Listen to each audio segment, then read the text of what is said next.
Assalamualaikum warahmatullahi wabarakatuh. Maha suci Allah, saya tidak memiliki ilmu apa-apa, hanya saja apa yang diberikan oleh Allah subhanahu wa ta'ala. Ayat murah rizki, ada ayat dan zikir, dan ayat itu ada dua-duanya di dalam surat Ali Imran, surah yang ketiga, ayat 26 dan 27, yang saya yakin banyak yang sudah hafal. Ba'da'udhu billahi minasyaitanir rajim. Qulillahumma malikal mulki tu'til mulka man tasha' wa tanzi'ul mulka mimman tasha' wa tu'izzu man tasha' wa tudhillu man tasha' biyadikal khair innaka ala kulli syai'in qadir tulijul layla fin nahar wa tulijul nahara fil layl wa tukhrijul hayya minal mayyiti wa tukhrijul mayyita minal hayy wa tarzuqu man tasha'u bighairi hisab. Engkau memberikan rizki tambah hitung-hitungan, artinya tambah batas. Ini boleh juga kita membawa, tidak perlu sekali, boleh sekali, boleh berapa kali, tidak menjadi masalah, berapapun tidak masalah.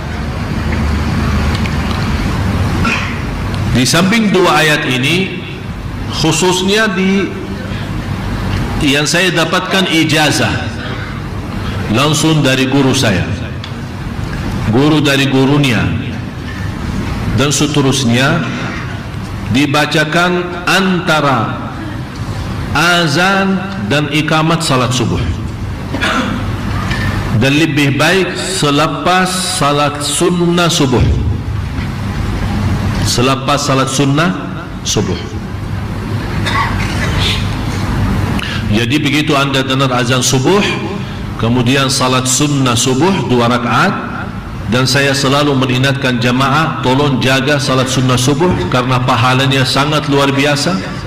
Dan Rasulullah tidak pernah tinggalkan 2 sunnah, walaupun Rasulullah sakit, tidak bisa salat berdiri atau kecapean atau apa saja, tidak pernah dia tinggalkan 2 sunnah. Sunnah witir, yang kedua sunnah subuh.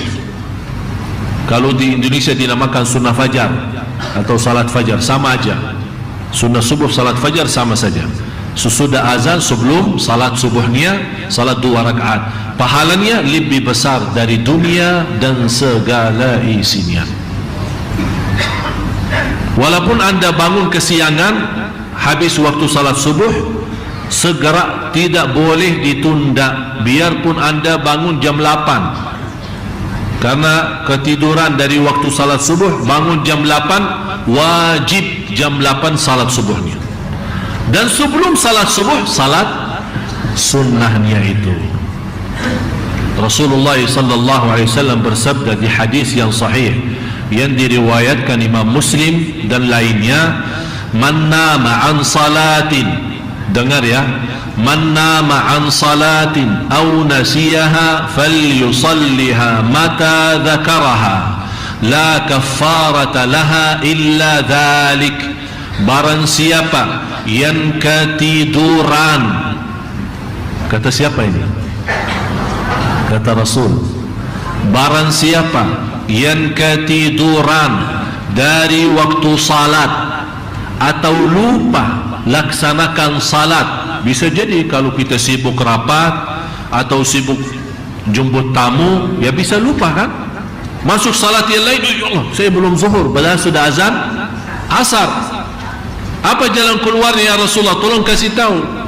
Barang siapa yang ketiduran dari waktu salat atau lupa tinggalin salat, falyusalliha, dibawakan kata fa artinya segera. Begitu anda bangun tidur atau ingat, falyusalliha, segera laksanakan. Berarti di sini kalau segera laksanakan tidak terhitung waktu, kapan saja. Tapi dengan segera, falyusalliha mata dzakaraha. Karena apa alasannya? Kenapa Rasul menyuruh? Karena tidak ada kafarah dengan dosa kita selain itu. Jadi tidak ada istilah kalau ketinggalan salat kita bayar sedekah sekian, Allah ampuni kita. Atau kita kasih uang ke pesantren mana, tolong Pak Kiai suruh anak santri salat, saya sudah lama tak salat. Tak bisa begitu. Tak ada main-main sama Allah bagi uang. Ya. Tapi kafarah ni, kalau masalah salat masa dulu, masa lalu, masa jahiliyah lah. Tahu Pak jahiliyah? Jahiliyah kan kita semua punya jahiliyah. Tapi alhamdulillah kalau jahiliyah saya di Masjid Nabawi. Tak ada jahiliyah. Sejak kecil saya di Masjid Nabawi. Jadi masa jahiliyah kita, misal waktu kuliah atau waktu masih sekolah, ya maklumlah biasa-biasa kita suka tinggalin puasa, suka tinggalin salat. Kadang-kadang malah salat karena di depan guru, malu-malu terpaksa salat tapi tak wudu. Ya pura-pura salat di depan orang aja. Ya kan itu semua beristiwa namanya anak-anak muda ya, tidak mengerti dan tidak merasa tanggung jawab. Tapi begitu dia belajar agama, dia sadar, ya Allah ternyata masa lalu banyak dosa saya, salat banyak kali yang saya tinggalin, apalagi puasa, pura-pura wudu tapi minum separuhnya. Itu kan masa-masa dulu kan. Ada orang bertanya, kok Syekh dah bagaimana bisa tahu, padahal saya alhamdulillah dah pernah seperti itu kan. Ya kan kita lihat ada lingkungan yang seperti itu. Apa jalan keluarnya? Tidak ada dalam Islam namanya ganti salat, apalagi kalau masa-masa, kecuali saat hari ini ketinggalan satu atau lupa atau ketiduran, itu sudah ada hadisnya yang sahih. Tapi kalau yang masa lalu yang sudah sekian tahun lalu, pertama kita susah menghitungkan berapa jumlahnya dan berapa kali kita tinggali, atau tahun berapa. Jadi kalau mau sebut nawaitu usalli zuhur tahun 1400, yang mana sih maksudnya? Tapi dengan taubat, Rasulullah bersabda di hadis yang sahih, wat-taubatu tajubbu ma qablaha. Dengan taubat yang benar, Allah ampuni semua dosa lalu. Tapi bagaimana cara orang-orang yang sudah lalu supaya Allah tidak menghukumkan atau diampuni Allah Subhanahu wa taala? Begitu Anda taubat, jaga salat 5 waktu, jangan sampai bocor lagi. Kalau begitu Anda tinggalin, akan Allah hisabkan 2 kali. Yang baru Anda tinggalin sama yang sudah lama.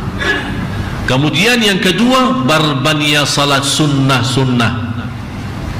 Karena Rasulullah SAW menjelaskan, awwalu ma yuhasabu bihil abd, pertama yang dihisab oleh Allah nanti di hari kiamat adalah salat.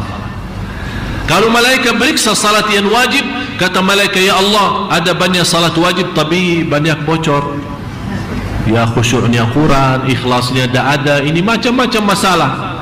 Kata Allah, cuba lihat salat sunnah-sunnahnya. Kata malaikat, ya Allah ada banyak salat sunnah, suka duha, suka qiyamul lail, sunnah qabliyah, ba'diyah, tahiyatul masjid, sunnah wudu, sunnah hajat, salat taubat, banyak sunnah-sunnahnya. Kata Allah, tutupi kekurangan salat wajib dengan salat sunnah-sunnahnya. Berarti manfaat sekali salat sunnah. Khalifah Harun al-Rashid setiap hari di luar salat fardu, dia salat sunnah 100 rakaat. Jumlah salat sunnahnya 100 rakaat. Kalau kita jaga sunnah qabliyah ba'diyah, syukur. Jadi antara azan dan iqamah salat subuh membaca sebanyak 100 kali. Sebanyak 100 kali Subhanallah wa bihamdih astaghfirullah. Subhanallah wa bihamdih astaghfirullah. Berapa banyak? 100 kali.